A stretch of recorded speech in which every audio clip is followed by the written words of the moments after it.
What's up? How does the music get to our radio? Until the internet came along, nothing could rival the reach of radio, not even television. A radio is a box filled with electronic components that catches radio waves sailing through the air, a bit like a baseball catcher's mitt, and converts them back into sounds your ears can hear.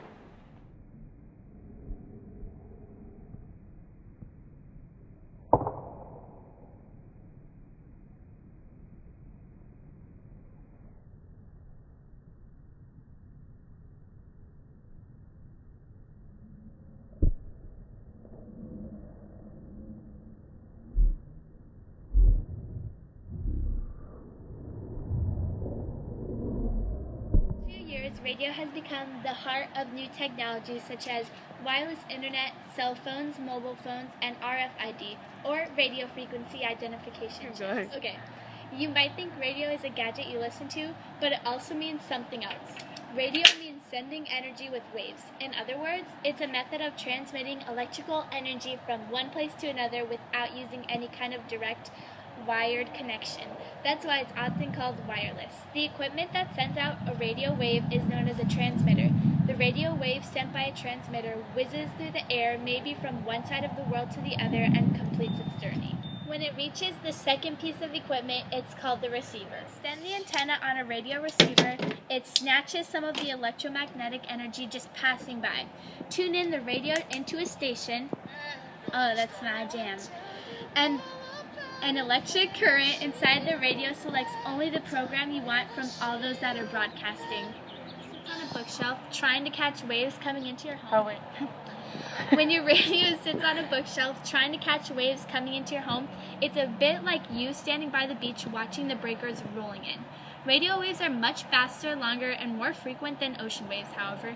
Their wavelength is typically hundreds of meters, so that's the distance between one wave crest and the next, but their frequency can be in millions of hertz, so millions of these waves arrive each second. If the waves are hundreds of meters long, how can millions of them arrive so often? It's simple. Radios travel unbelievably fast, at the speed of light. So not only do people use radios to listen to music, but they also use TVs to watch shows like Orange is the New Black, or even watch movies like 50 Shades of Grey. Okay. Television signals were initially distributed only as broadcast television or terrestrial television, which is modeled on radio broadcasting systems.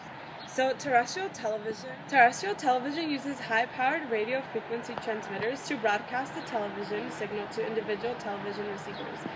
Also, to the original terrestrial transmission method, television signals are also distributed by coaxial cable or optical fiber, satellite systems, and over the internet. Until the early 2000s, television signals were transmitted as analog signals, but soon countries started switching to digital signals. Ready, Freddie? Yep. The transmitters were expected to be completed by the early 2010s. A standard television set is compared to multiple internal electronic circuits, including circuits for receiving and decoding broadcast signals. A visual display device which lacks a tuner is properly called a video monitor rather than a television. So with TVs, and maybe while watching a television show or a movie, have you ever realized that the image looks a little kind of pixely, right, if you get a little close to it? Well, both televisions and computer screens rely on this fusion of small color dots capability in the human brain to chop pictures up into thousands of little elements. So on a TV or computer screen, the dots are called pixels, right? And so when you're up close to it, like I mentioned before, you're going to notice that each one is a little dot. But if you're standing, say, 10 or 15 feet away, you'll notice that it's just a big image. So pretty much, because of how the brain works, we have to have these little pixels and these little dots be on our screens in order for us to see the big picture. So television programs may be transmitted either live or from a form of recording. So the principal means of recording television programs for future use is videotape recording. So videotape recording is similar to conventional tape recording, except that because of the wide frequency range occupied by a video signal, the effective speed at which the tape passes the head is kept very high. The sound is recorded along with the video signal on the same tape. So most television viewers in the United States no longer really receive their signals from an antenna, but instead they receive programming via cable television. So with cable, delivery of television started as a way to improve the reception. Because sometimes with antennas, if they weren't placed in a certain area or they just weren't as great of, I don't know, I guess receiving the signal, people just weren't able to really watch what they wanted to. So because of that, a single well-placed community antenna received the broadcast signals and distributed. So what does all this information even mean? Let's take a moment to recap. So basically we have these antennas and they're called transmitters, and they're sending waves to these other antennas called receivers. And these antennas are receiving these waves and transforming them into noises and sounds that our ears can hear, which is basically how you get your music on the radio. And for TV, so most of us now watch cable TV, and if you don't, I'm very sorry. But so there's a big satellite in the community, which then allows all the little antennas, if I can say so, to get all the other signals. So basically the big antenna sends little signals to the other little antennas, and that's how each household gets their TV.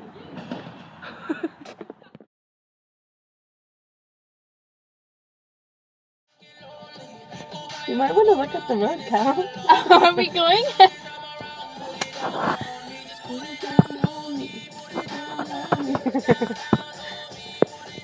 Wait, is this the actual clip? I don't know.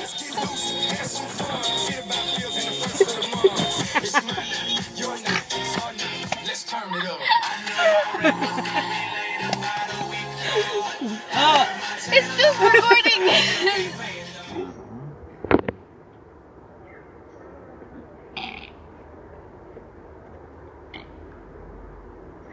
It's a big antenna in the community that sends out signals to all the other little antennas.